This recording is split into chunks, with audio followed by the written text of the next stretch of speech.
Hello, everyone. My name is Henry Gordon Smith, and we are here for the AVF Award webinar number 3. This webinar is going to be all about lighting. We apologize for any technical difficulties in getting started. We're sharing the link for this updated webinar on our social media accounts, and we hope that you'll join because we really want to get questions from you all about lighting to our special guest, Rebecca Knight. So hang in there a little bit while we get some more viewers on. This is going to be a great opportunity to ask questions all about lighting for your vertical farm. On the line here we have Rebecca Knight, and she is a PhD. She has a PhD and is Director of Horticulture Research and Development at Illumitex. I'm going to give her a full bio in a moment, but first let's talk about the AVF Award. So the Association for Vertical Farming is a global nonprofit that aims to encourage the sustainable development of vertical farming around the world. And so we were so excited when our members at Illumitex reached out to us and suggested the idea that we host a competition, a global competition with prize money to inspire young people like you to get involved in vertical farming. And it's just been amazing to get the feedback from the participants and to see how many people entered the competition.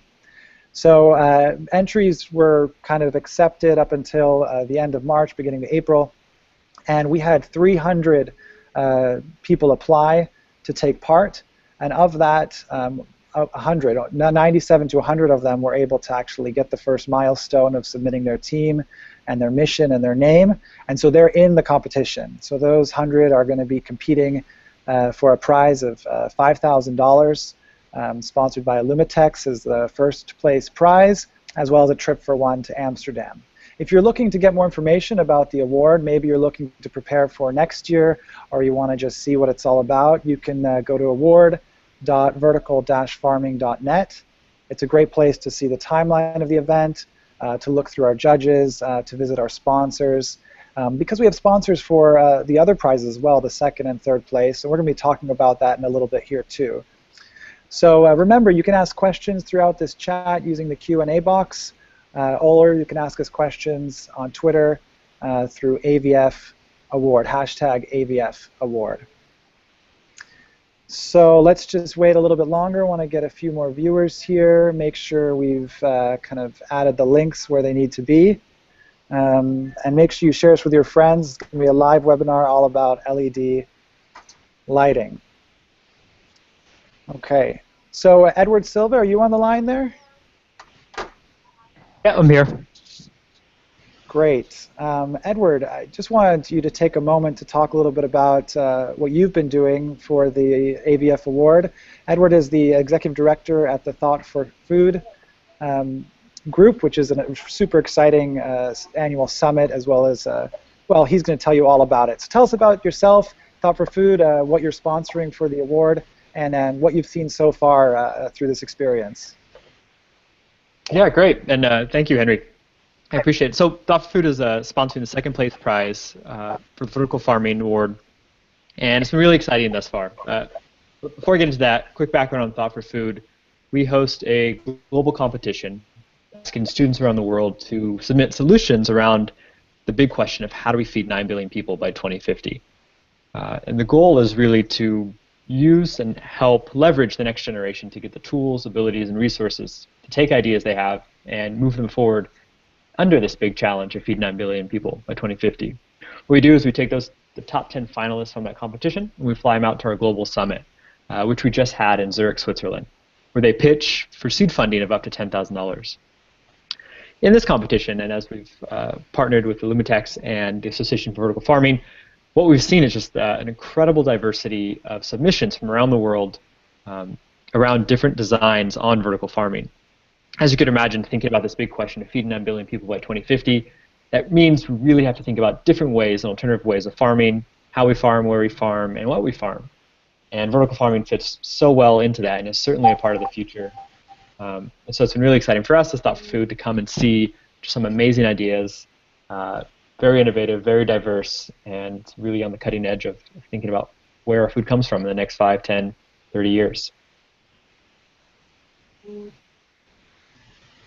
Thank you.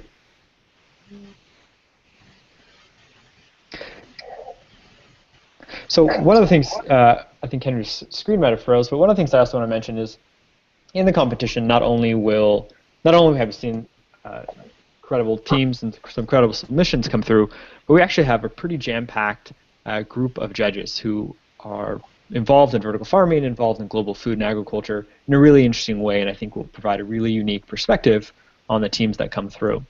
One of the judges is actually the CEO and founder of Thought for Food, Christine Gould, who's based in Basel, Switzerland, and brings to the table a lot of experience looking at the cutting edge of food, agriculture, and again, like I said, the where and how and what we grow with vertical farming, with food in general, with kind of looking at synthetic biology and all sorts of new types of food and food production methods. So that's something we're really excited about. And as the weeks go on, if you follow our social media page with the Association for Vertical Farming, you'll continue to see more and more profiles of the different judges we have throughout the next couple of weeks. So we're still waiting for a couple more students to come on. Myself. Hi, folks. My name is Rebecca Knight. I'm the Director of Horticulture Research and Development at Illumitex. I also do some marketing stuff there. And it's an absolute pleasure to be sponsoring this project and this competition, but also to be doing this webinar today. I'm super excited to be talking to all of you guys. We've seen some amazing submissions so far, and we're really excited to see the finalized product. I hope that you have a chance to send me some of your questions throughout the webinar. I'll be going through some slides that I've prepared, and I put them on a recent blog that is on our Illumitex page. And so as we wait for more people to join the webinar, we'll give you that link, and then we can talk through those slides, and then you can ask me more detailed questions as they come up. And just a little bit about Illumitex. So we are an LED manufacturing company. We make LEDs for industrial, architectural, and manufacturing space, but we also have a really strong market in the horticulture lighting industry.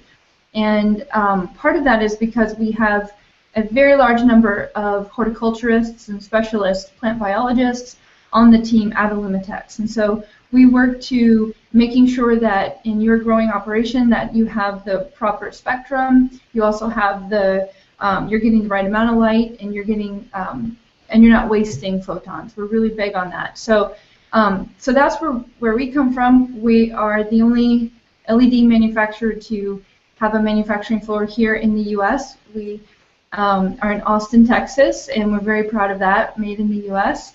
And it's just a great company to work for and a great group of people. So I'm very excited to be talking to you from Texas today.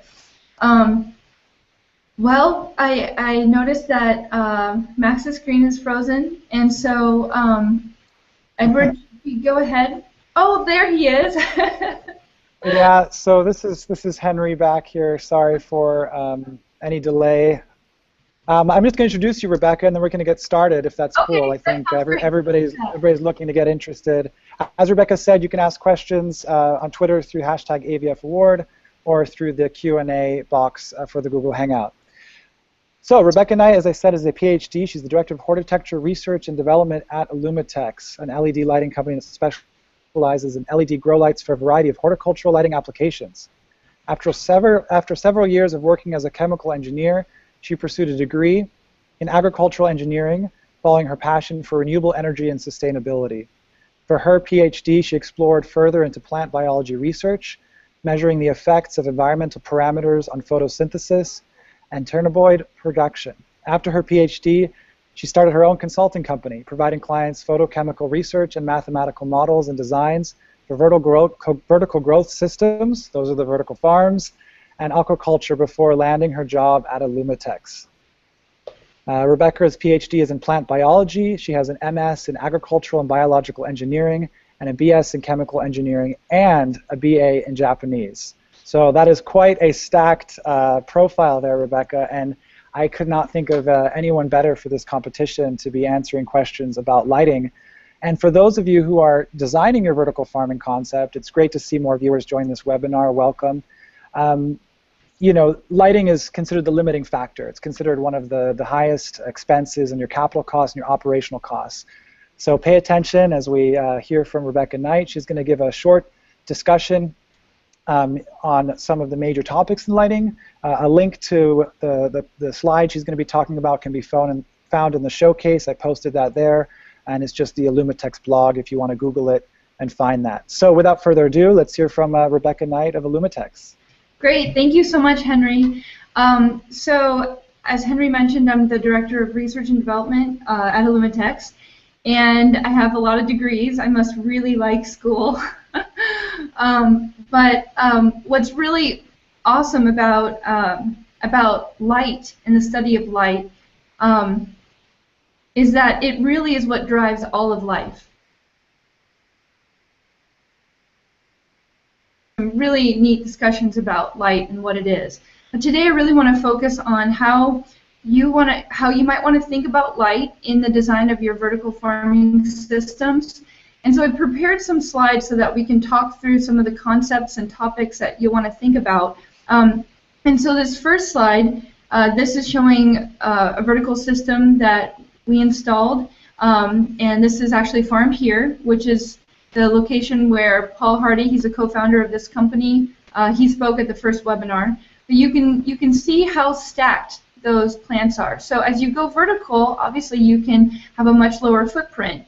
But you need to understand how light interacts with the plants. So, so here we'll take a look at the next slide.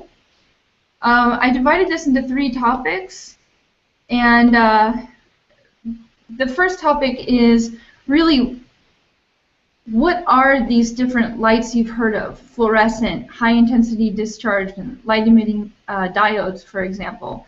So I'll be honest, I'm not an expert in fluorescent and HID lamps. I'm actually much more knowledgeable about LEDs. But these are the 3 general types of lights you're going to see most often when you're in the field and you're looking at horticulture lighting. So the fluorescent light you'll see on the left-hand side. So that often comes in a bar, and you'll see it as a T5, T8, or T10. Now the larger the number, the wider the diameter, and also the less efficient. So, and that's because the light is being emitted in the center there through gas, and then the more gas that's present, the less efficient the photons are as they reach the outside of the tube. In the center, you'll see examples of high-intensity discharge. Those are HPS lamps, and we'll talk a little bit more about HPS. I see a lot of HPS in industry, in the horticulture lighting industry, and those also those have a filament, and they actually emit their light through a gas as well. And then finally on the right are some examples of LEDs, light-emitting diodes. So let's first talk about light, because it's really important to get a feel for what we mean by light. So light can be explained by electromagnetic radiation. Electromagnetic radiation is the energy that's coming off the sun, and you can see this chart here shows that if you look at the red line, you can see that most of that radiation, about 44% of it, or not most, I'd say the highest peak at least in terms of intensity there, and about 44% is in the visible range of light, or visible range of electromagnetic radiation. To the left of that, you'll see the sun emits ultraviolet radiation. About 7% of what Earth receives is the ultraviolet. And then to the right of the visible range of electromagnetic radiation are near-infrared, infrared microwaves, TV waves, and so on. So of that range of electromagnetic radiation, there's only that portion there we call visible light in which we can perceive. And we perceive that through the photoreceptors in our eyes. So it's important to remember that all light is really are these photons that we're able to perceive because of photoreceptors, because these receptors are sending signals to her brain. It doesn't mean those other wavelengths aren't around, and it doesn't mean that other organisms don't use other wavelengths. So in a few minutes, we'll look at how horticulture lighting emits different wavelengths of light, and we'll also take a look at what plants receive and how we might want to tune lights to meet the needs of plants. One thing I should mention is photon is kind of a complex topic. It's way above my head. It's something that people describe as a particle. It moves similar to particle, and also it's described as moving in terms of waves. Now I won't go into details, but this is a very complex topic, and you can read a lot more about what a photon is exactly. But I like to think of them as particles. It helps me to imagine particles, and these particles are being emitted by a source. And so as you sit now, whatever light you're being exposed to, imagine that as particles that are radiating towards you. And these are the particles that the plants are going to be perceiving and utilizing in photosynthesis and photomorphogenesis. So let's go to the next slide. So here what I'm showing is I'm showing a blown up version of visible light wavelength. So on the left hand side is about 400 nanometers wavelength, and on the right hand side goes up to about 750, 800. And this is showing these most common horticulture lighting systems. So on the top right hand side I'm showing the types of wavelengths that come off of a metal halide. A metal halide is a high-intensity discharge lamp that, when you look at it, looks kind of bluish. There's definitely a lot of blue that's coming off of it. It also has quite a bit of green and not so much red. Now HPS has a lot of green and some yellow. So when you look at an HPS lamp, you can see it looks kind of amberish yellow and green, a little bit green. Fluorescent, so interesting, right? Because fluorescent lights typically look white, and yet the wavelengths coming off a fluorescent lamp are actually pretty spiky. So there's a spike in blue and green and in red. But these spikes come together and actually make the light look white to our eyes. Now in LEDs on the left-hand side, we can do really any wavelength we want, as long as that particular chemistry has been developed. And for almost every wavelength now, chemistries have been developed that allow a semiconductor to emit a particular wavelength of light. And so these are two examples of, on the top would be a combination of blue with more red LEDs, and then the bottom would be a combination of more blue LEDs and less red LEDs. But with LEDs, you can really tune the type of wavelengths that you're wanting to get to. So there's really no standard spectrum to speak of. Okay, so pros and cons of LEDs. So obviously, I work for an LED company. I'm a huge fan of LEDs. I know a lot about them. So of course, I'm going to tell you a lot of great things about them. So I just encourage you to do your research, find out what's best for you in your system. A couple things that are good about LEDs is that they tend to, in terms of their light intensity, change over time. It doesn't drop as quickly. The depreciation is a bit less than other light sources such as HPS or fluorescent. They use a lot less energy, and so for that you're gonna need to look up how much energy your particular light uses, and I'll show you how to do calculations in a little bit. But when you're comparing what lights you'd like to use, make sure to look at the wattage and how much output you get. And we'll talk a little bit more about that. But if you look towards the bottom of this list of pros and cons, you'll see that LEDs are significantly more expensive than fluorescent and HPS lights. And so that's something to keep in mind. You'll need to look at that when you're doing your evaluation of upfront capital cost versus how much you spend each year on energy. So depending on the application and depending on the system, you'll need to take some of these things into account. So now let's talk about, what do plants want? What wavelength, what colors do they want? I mentioned earlier that the light we perceive is that is such because of the photopigments in our eyes. Well, if we take a look at what plants perceive, it's a bit different. So humans actually perceive, we're much more sensitive to the center of that range of visible light.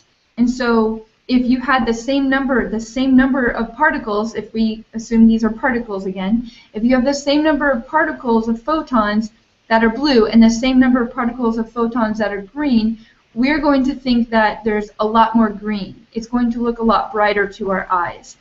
And that's just because we're more sensitive to green. Now plants, because plants have photopigments, and they, depending on the plant and depending on the stage of development and where the photosynthesis in the leaves are happening, they have very complex antenna systems that reach out and absorb light wavelengths, a pretty nice wide range of light wavelengths actually. They can absorb these wide range of wavelengths, but then they channel that energy into a center reaction core. So the range of wavelengths that plants like, we typically call that the photosynthetically active radiation. So from 400 to 800, or 400 to 700, 730 nanometers. And within that range, you'll notice in the center figure of this slide that there's a dip in the green wavelength. And that's why plants look green, is because there's less green that's being absorbed. And so the light wavelengths that people typically focus on are blue and red. Green can be useful, especially if you have a thick canopy and you need that light to get through the leaves. Green is less absorbed, meaning that it can penetrate deeper into the canopy. So when you're thinking about what wavelengths to use, consider how thick or how tall your plants are. If this is a plant that's very bushy, very tall, and the lights are going to need to get through the plants, then you might consider adding more green to your light profile. Okay, so once you pick a light, how do you figure out how much it's going to cost? So this is the last section of these slides, and I'm going to keep them up on the website. Right now they're on my latest blog entry, but these are calculations that will help you to calculate how much light you need, but also how much it's going to cost. The first one is called the DLI, Daily Light Integral. So once you've picked your crops, and I think a lot of you have done your crop selection now, once you know what type of crops you're going to grow, you can look up how much light those crops need. And there are several resources for that. I know Purdue University put out a nice report on what the DLI is for different crops. But you can search that on the web and get a good idea of how many moles per meter squared per day those crops need. Once you know how much moles per meter squared per day those crops need, then you can start doing some calculations. So, for example, let's say you have a light, you have a fixture, maybe it's a fluorescent light, and it emits 325 micromoles per meter squared second. Now, what that is that's the photosynthetic photon flux density, and that's how many micromoles, it's a unit, how many micromoles of photons are landing and hitting a square meter every second. So oftentimes we use this unit of measurement to figure out how much light is needed for a particular crop. So 325 is a little bit high for leafy greens, for example, but for some plants that's not too high at all. Anyway, let's say you have determined that because of the distance away from the canopy, your particular light will emit about 325 at the canopy. You need to know how many hours a day you need to run that light in order to reach the DLI. So if the DLI is 17 moles per meter squared per day, then you can multiply out, you can first convert the micromoles to moles. 1 mole is 1 times 10 to the 6 micromoles. convert your seconds to hours, so 1 hour is 3,600 seconds. You get 1.17 moles per meter squared hour. That's just changing the units. That's all you've done. It's still ppfd. But now you can see that you multiply that by the number of hours per day, and you should equal 17. So to calculate x in this equation, you do 17 divided by 1.17. And that gives you 14.53 hours per day. So now you know that you're going to be running this light at 14.53 hours per day. Now you're going to know what the wattage is of that light, so you can figure out how many watts you're going to use. You'll know how many lights you have. You can estimate, or maybe you know how much electricity costs for the wattage, and so you can figure out how much the daily operating cost would be. Now in the next slide I show a different conversion. So let's say that you know how many hours you're going to run your lights, but you want to know how much ppfd you need. So in this case, if let's say you have a very high DLI, so tomatoes and cucumbers and some vine crops, they tend to have very high DLIs. They need a lot of light. And let's say you have a plant that needs a lot of light, and you have decided you definitely want to run it for 18 hours. So here's how you would calculate that. You would do the conversion from 60 moles per meter squared day, which is the DLI. You convert the units. Basically, you convert it so that you put it into micromoles per meter squared second by using the conversion of 1 day equals 18 hours of light on. You can see that they're in the equations that are written out. So please feel free to go back to this and let me know if you have questions on this. Finally, I just want to throw out some things you might want to think of. In terms of cost of ownership, think about these types of things. So how many fixtures are you going to need? What's the watts per fixture? You can figure out then what's the total watts. Also, maybe think about the price per fixture. Remember, the LEDs are much more expensive than HPS and fluorescent, so the upfront cost is going to be very different for LEDs versus fluorescent. And then you can look at how much does it cost to operate and use these lights. So you'll want to calculate the annual operating hours. And to do that, maybe you go back to how much your plants need. How much light do your plants need based on their DLI, and therefore how many hours a day are you going to run it? Therefore, how many annual operating hours do you have? And from that, you can calculate based on the kilowatt hour rate. You can calculate how much is this going to cost to run these lights over a year. Okay, and one thing you might think about too is maintenance. So one good thing about LEDs is they have very little maintenance. You don't need to change the bulbs. They last at least 50,000 hours, which is, depending on the usage, it can be somewhere around 13 to 20 years. And so you might add in some maintenance cost, or when you're comparing, be able to take out maintenance costs depending on the lights that you use. So these are just some ways that you can start thinking about how to pick a light, what colors to use to match the plants and what they may need, and then also how to calculate how much light, how much energy will be required, and how much money it's going to cost to both purchase and operate those lights. So that's a lot of information, and I hope it's not too much, but I wanted to be able to show you that and have something you can go back to and reference. And then now I want to hear from you. So tell me what types of questions do you have? And thanks, yeah. Rebecca. Do you have any questions? Yeah, thanks, Rebecca, for that really detailed but concise explanation of LEDs, how to calculate their energy use. We had some technical difficulties, so we're sorry for that. We appreciate everyone's patience, but we are getting more viewers. And we have a first question, and this question is about where to see the slides. You know, you can find the slides. There should be a link while you're watching the Hangout. We just checked with Kelly Wilson from Illumitex, who's following, and you can look at that link. It's to the Illumitex blog, and at the bottom of that blog, you can see all the slides that were discussed. And you know, that whole blog post there, written by Rebecca, is a good place to look as well.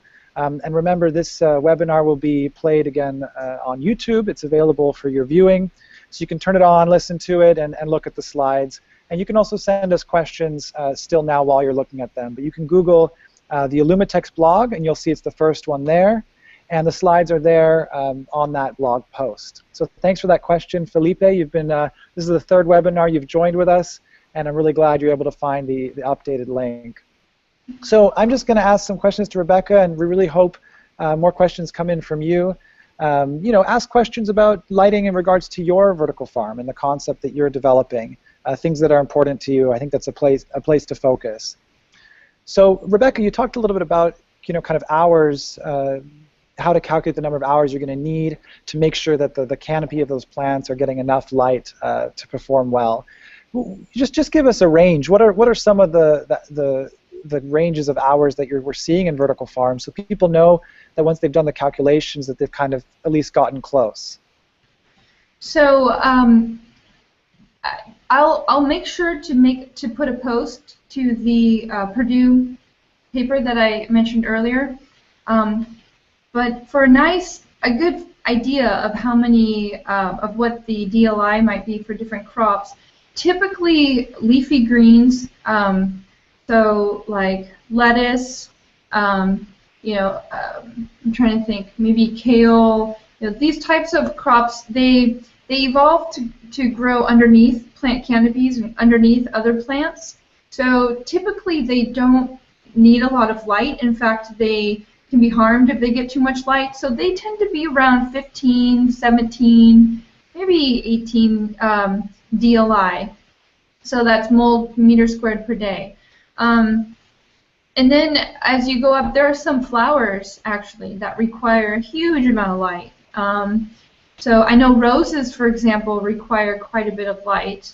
And the exact number, oh boy, I think it's up there in like the 50s, I want to say. But I hope I'm not quoted on that because I don't know for sure. But there's a wide range of DLIs, and that's why I bring it up, because it's really important in doing these calculations that you look up your plants. For example, there might be an herb that you're growing that you might think, oh, maybe it's a pretty small DLI because it's small and bushy, and you know, but it might turn out to be quite high. So you want to make sure that you do that research and you figure out, you have a good idea for how much light your plants need depending on which crops you're selecting. Okay, super. Yeah, so we're getting some more questions in. Felipe again, our enthusiastic follower, is asking, you know, which direction should the light be, and how important is light direction in vertical farming? Oh, that's an excellent question. So thank you, Felipe. That's great. So, boy, I could go on and on about this because this is a really important topic. But I should say this: when light bounces off a surface, when photons hit something, whether it's particles in the air, whether it's a reflective surface, whether it's tissue in a plant, it loses some of its energy. And so to really maximize light, you really want to get that light going directly from the light source to the plants. Now, it's impossible to do that with different light technologies because typically light's emitted in all directions. So even in an LED, there are what's called optics, primary optics, secondary optics, which you can think of as tiny little frames that sit on top of the chip and direct the light through a little pipe that pushes it out from the LED. So I guess what I'm saying is there are many different ways that light manufacturers set up to get the light to the canopy. What's most important is that you have the right PPFD, so you have the right photon flux. What makes certain lights more efficient than other lights is how the conversion from electricity to photons works out. And what I should also mention too is that there's two strategies for lighting a canopy. One strategy is to direct the photons to the canopy and the canopy only. And so you use reflectors or you use optics to direct the photons directly to the canopy. The other strategy is to not do the direction at the source level, but to let the light be more diffuse.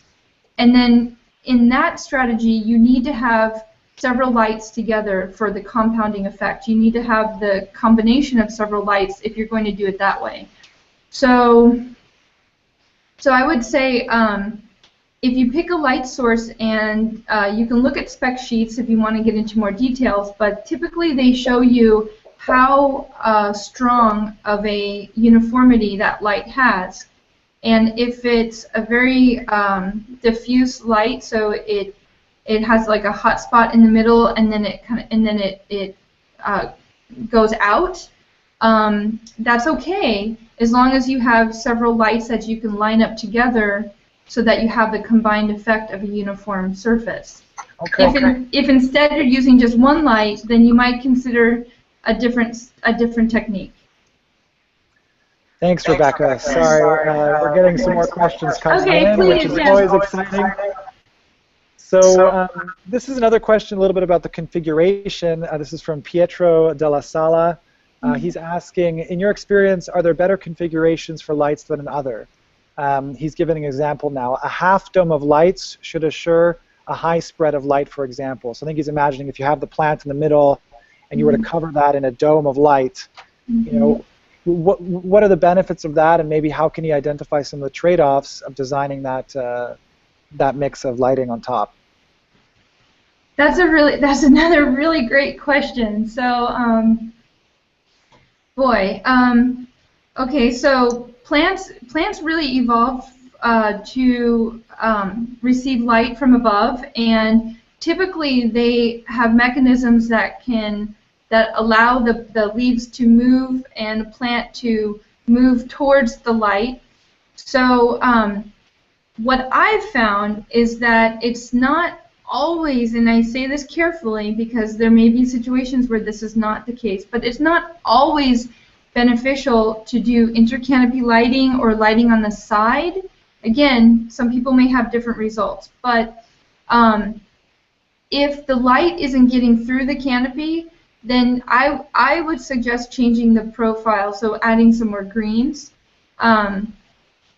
If it's a really dense canopy, you might want to try lighting some more on the side, or maybe doing some intercanopy lighting. But just in my experience, I haven't found that the side lighting has increased yield very much on several species. Now, it really is about the DLI. So if you did decide to do a dome, and I think that's great. That's really interesting. I think that's an awesome idea. So if you did decide to do that, just keep in mind how much that plant needs. You can save energy if you do the dome and you give the light a pretty high photon flux. Perhaps you don't need to run it very many hours a day. And yeah, just keep in mind what the plant needs, and just minimize it to that. Okay, thanks, Rebecca. So now we have a question from Daria Kashiana. She says, thanks, Rebecca, for the explanation. I would like to have more information about what you were talking about color mixing with LEDs. For example, with very small, is it important to have a mix of colors? So again, I think this is a question about the spectrum, the balance between white light and red light. So, you know, what kind of light do plants need along that spectrum, and what can we answer for Daria there? Well, so when it comes down to it, the the center of photosynthesis, the reaction centers, they actually only use one or two very narrow wavelengths. Okay, but what is important is that we need to get light radiated down into those centers, and so plants have evolved these really complex antenna systems that allow different wavelengths, including very high energy blue wavelengths, to be captured. So these antennas increase the surface area for the plant, allowing a much wider space for light to be captured. And so they also have specific pigments. And so I guess to answer this question most simply, overall, these pigments and the mechanisms that are used in these antenna systems really like blue and red. They just really like blue and red.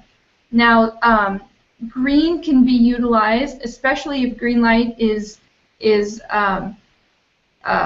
has passed through a lot of tissue, and it can change its energy state and be utilized by lower leaves. That can happen as well, but for the most part, in that chart that I showed earlier,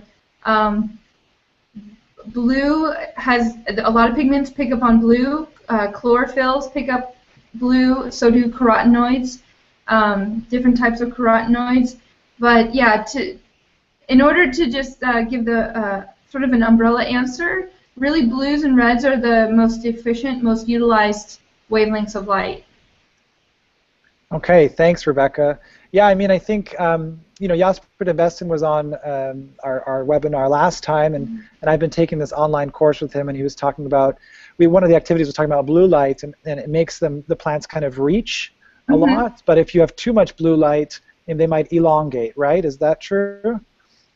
Well, blue light tends to blue light actually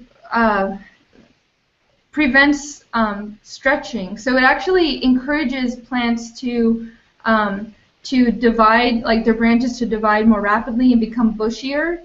And so blue light at different stages of development can be beneficial, not just for photosynthesis, but now you're talking about how the plant responds to light in terms of photomorphogenesis. And so that's a whole nother topic, and okay.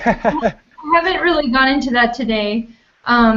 But as you're doing your research, you guys might find discussion about light and how it affects plant signaling, and that's a whole nother topic. And that's great if you think about that and consider that in your designs. But what I've been talking about today for DLI and wavelengths are utilized in the antenna, all of that has to do with photosynthesis. So all of that is just how plants, how light energy is captured, how it's transferred, and then ultimately how it leads to the formation of sugars in plants. So, but yeah, there's a whole other section out there on photomorphogenesis. Okay, I'm sorry for moving ahead. No, that's good. We have more questions coming in here, which is great. Keep them coming, everyone. So here's another question here. Some of the teams have actually designed some at-home systems. And one participant is asking, are there any risks of people regarding looking directly at these farming lights, or these LED lights, or I guess any kind of lighting really? Maybe you could speak a little bit about that, especially in the context of like a household product that would use horticultural lighting. What should people know that maybe might influence their design to protect consumers? Oh, that's a great question too. These are all really good questions. So yes, definitely too many photons is a bad thing for plants, for us, really for, for a lot of things. So I would say, some of that depends on the wavelengths. So for example, you'll notice in those spectrums that I showed, some of the lights tend to have more UV than others. UV damages DNA and it hurts tissue, both in plants and people. And so you do want to be careful, especially with the deep blue UV wavelengths. But even the other wavelengths, the greens and yellows and reds, at a certain point, too much of that electromagnetic radiation, especially if you're looking at it, is not a good thing. I look at lights all the time, and typically when I turn them on, I look away, and then turn towards them just as a precaution. I think if it's an in-house system, you may want to think about doing shade cloths, and then on that note as well, if you're lighting your plants, anything you can do to focus those photons on the plants. So it's almost like if you can see light coming off the system, that means there's photons that are being wasted. So do everything you can to try to get those photons to the plant canopy. But if some photons come off, and that's bound to happen, and you can see that light, then just be careful. Make sure you don't look directly at it, and be careful in the design that you don't use too much UV. Okay, great. That's very helpful. So what about other parts of the farm? We got a question here coming about protecting the roots and the nutrient solutions. What should our contestants be aware of when designing their farm to avoid? Should they avoid light going on the roots of the plants? Should they avoid it going onto reservoirs and tanks where nutrients are? What are some of the problems with light accessing those places? Well, the roots are not designed to react to light. In some cases, I think there's very little issues with that, but other people may have had bad experiences. So myself, I haven't. The main issue that I've had with light reaching other parts of the system has been with algae growth. Land plants are just one type of photosynthetic organism. There's many types of photosynthetic organisms, many types of bacteria, many types of microalgae. They're very, very diverse.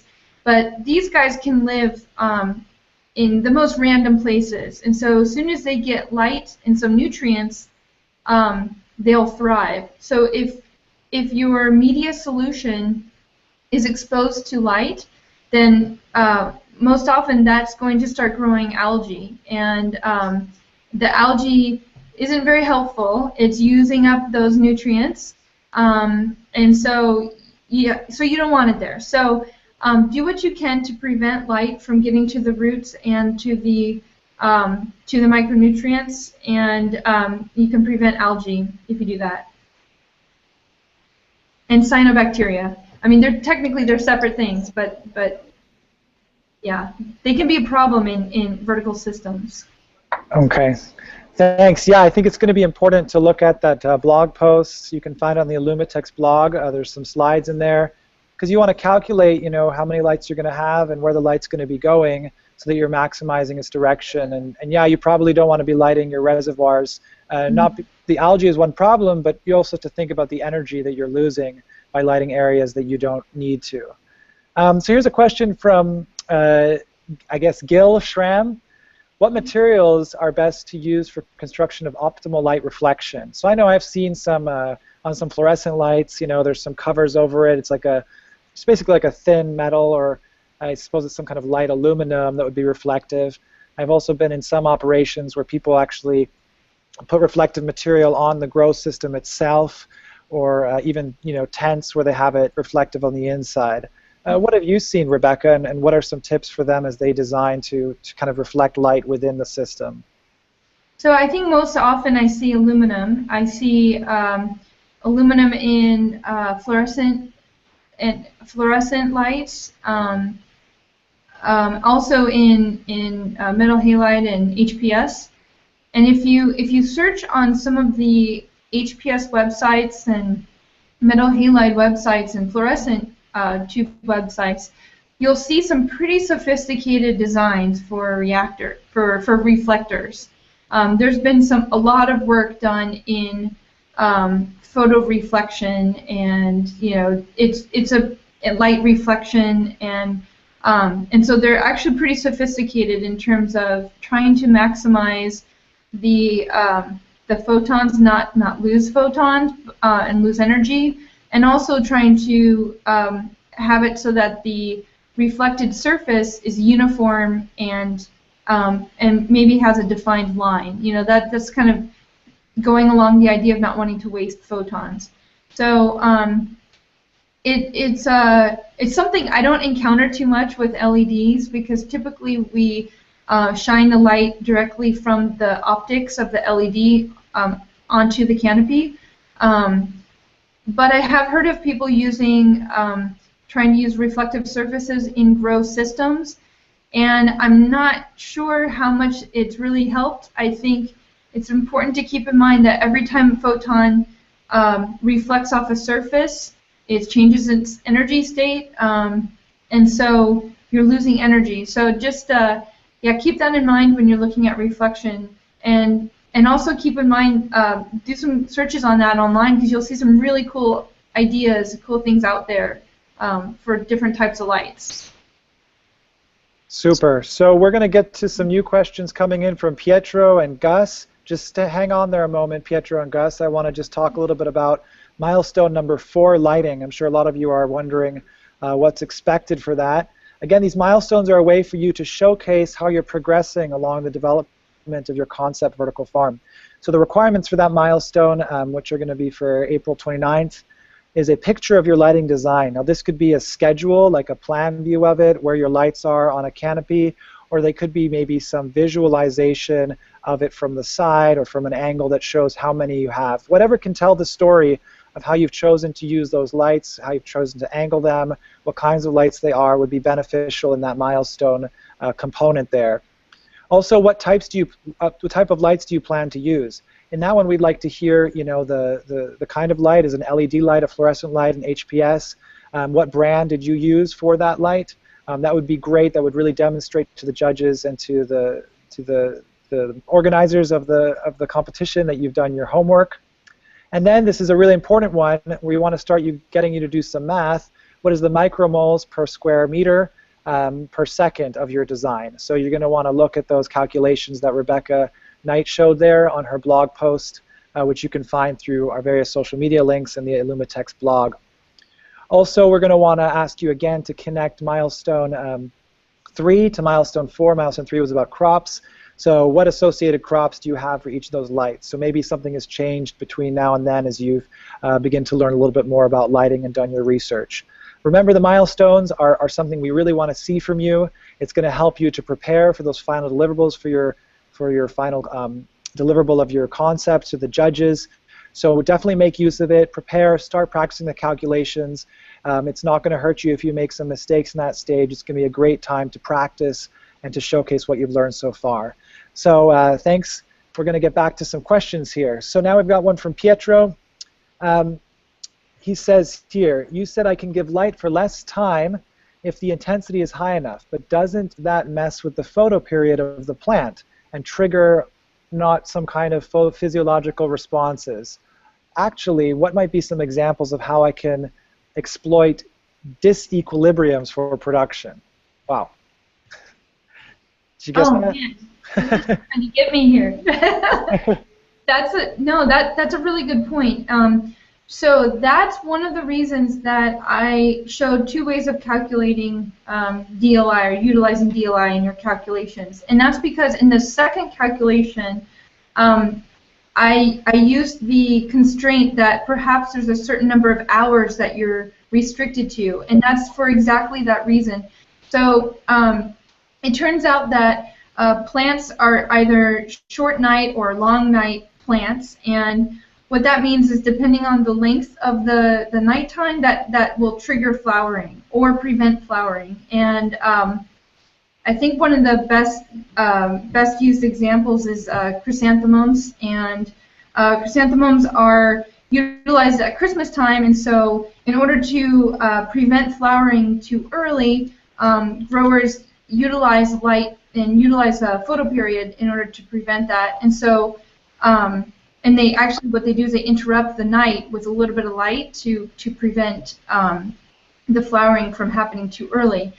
And so that's a really good point, and that's a whole nother level. That's something that would be great if you can, look into what the photoperiod requirements are for your plants. I should mention that this is a bigger issue with the flowering plants. So if you are doing leafy greens and herbs, then you may not be too worried about photoperiod. But in particular for flowering plants, you will need to consider that. Find out what photoperiods you need to have in order for the plants to flower. Sometimes it's not too much of an issue.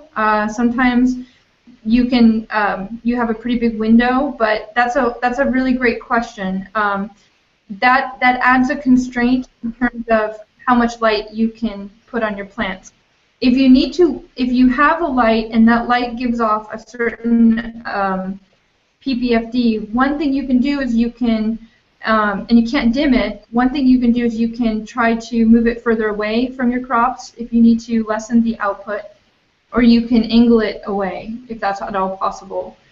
So there's a couple things you can do if you need to lessen the intensity. Okay, so moving on to another question, this time from Gus Quaid. Thanks, Gus, for joining again. You were on some of our other webinars. We appreciate that. Gus is asking, can plant growth be accelerated by adjusting the lighting schedule? So maybe some information about that.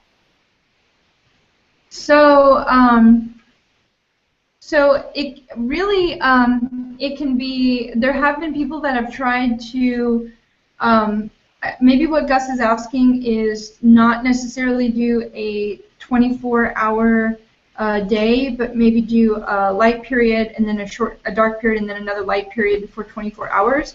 That's something, I know people have experimented with that. Unfortunately, I have not. So I, just from hearsay, I do have some customers that are testing that, but I haven't actually heard that it's given them a significant increase in yield. I would say that the DLI is a pretty good target because it's based on what the plant needs in a 24-hour period. So if you decide to do a shorter day cycle, you still might be targeting that DLI. So I would say go ahead and research that, and if you find that it might work for your crops, that's a very exciting thing to do and try. But just to be conservative in your models and in the systems that you're building in the future, it might always be good to build them and model them as if they follow the DLI in a normal daily schedule, but then test that out as you move along. Once you have your system in place, try that out side by side, room by room, and see if you do improve your yield. There's a lot of trial and error in this field, and I would say that there's a lot of side-by-side experimentation that is done. Unfortunately, we don't know everything there is to know about horticulture lighting, and so it's still an experimental stage for a lot of things, including that. I think that's a really good point, and it's so great to speak with an expert like you and to hear that. I think when all the contestants are designing their vertical farms, they should consider, kind of what's the R&D approach of this operation, especially if it's a commercial one, because there's more factors going into just than what the plants need. You also have to understand how you're going to be saving energy. So while you might maximize the hours that the light that the plant is getting, you might get this amazing plant, but is your market really going to pay for a plant that's that large or that big? What's the kind of target price you're getting for your plant? What's the market? And again, we know you're not going to get into all of these answers yet.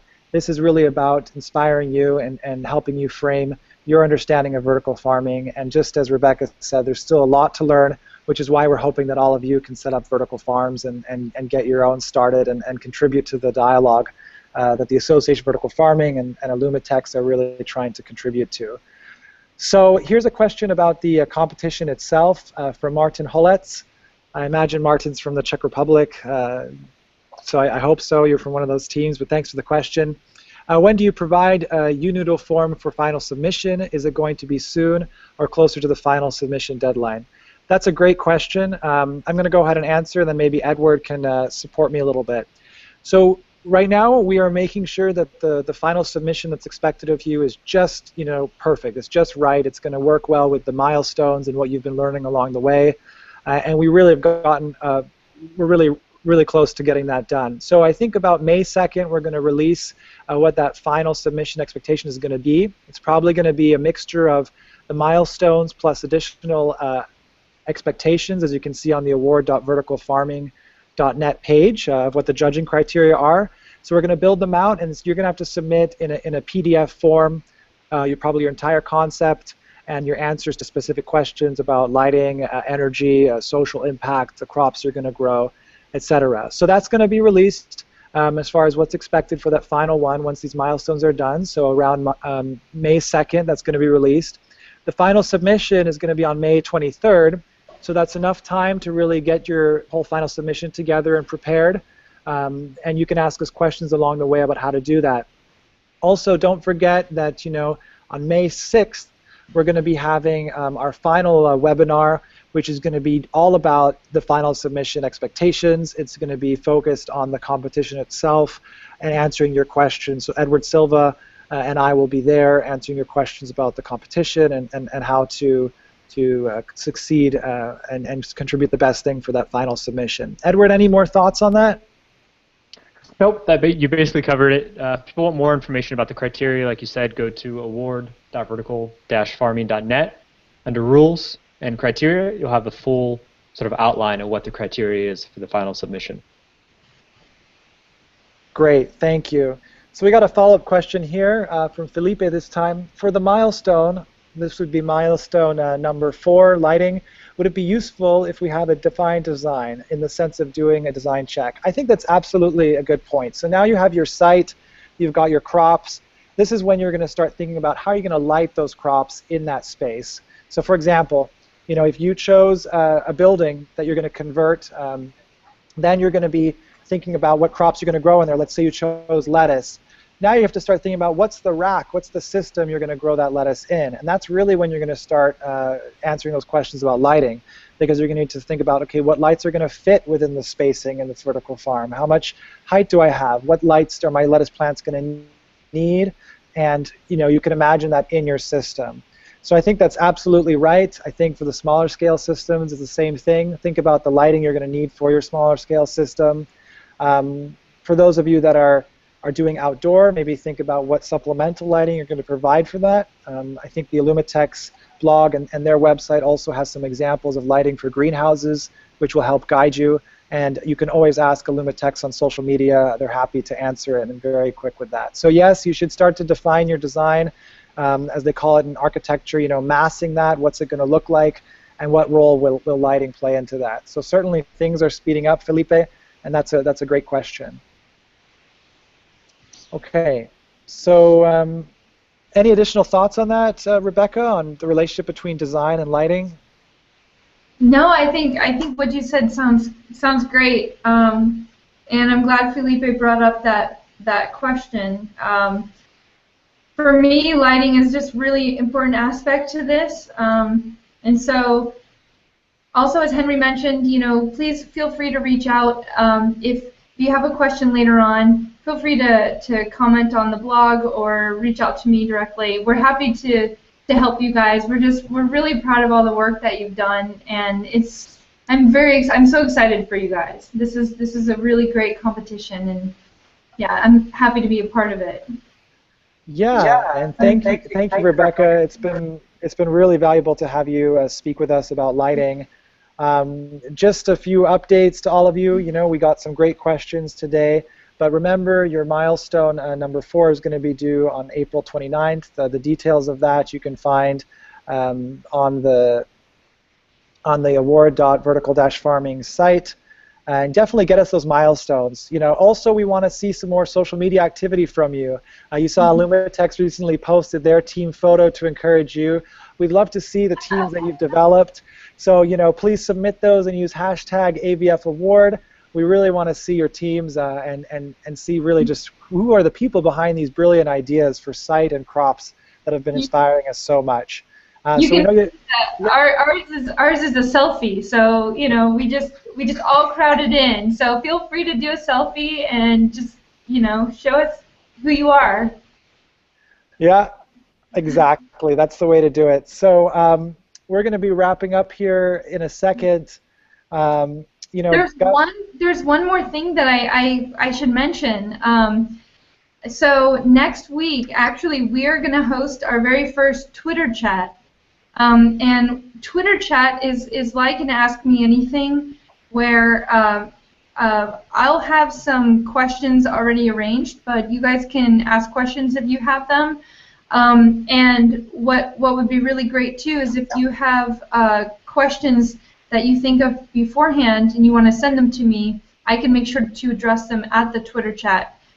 It's same time, 2 o'clock my time, Central, 1 week from today. So I'll make sure to put information on that out there so that if you guys have follow-up questions, you can ask me all about horticulture lighting at that time as well. Yeah, exactly. So definitely keep following on social media. You know, the Illumitex and the A Vertical Farm Twitter page. You're going to be seeing a lot of links about opportunities to get involved, to ask questions. Gus and Pietro, I'm sorry we don't have time to answer these last questions you have today, but you know what? The best way to do it is to reach Rebecca is you can look at that Illumitex blog and you can put in the comments there. You can write your question in there, and that way we can have a discussion about lighting in the place where the experts really have the answers. Right, Rebecca? You should be able to see those and answer there, right? Yeah, that's right. So they don't show up automatically, but I get them right away. And also, you can follow us if you use the @Illumitex. If you follow with that, you know, we're constantly watching social media, so those types of tags allow us to see right away and help answer your questions quickly. Exactly. So we really want to answer them. I want to thank you know, Rebecca Knight from Illumitex again here, Edward Silva. My pleasure. It's really a good time doing these webinars. You know, sometimes we have some technical challenges, but we really appreciate all of you being patient with us. So let's see those team photos. Let's see that milestone 4, what lighting you're going to choose. This is a tough one, but we know you can do it. And remember to follow the conversation with hashtag AVFaward Illumitex. So thanks so much, and take care. Really appreciate it, guys. Bye.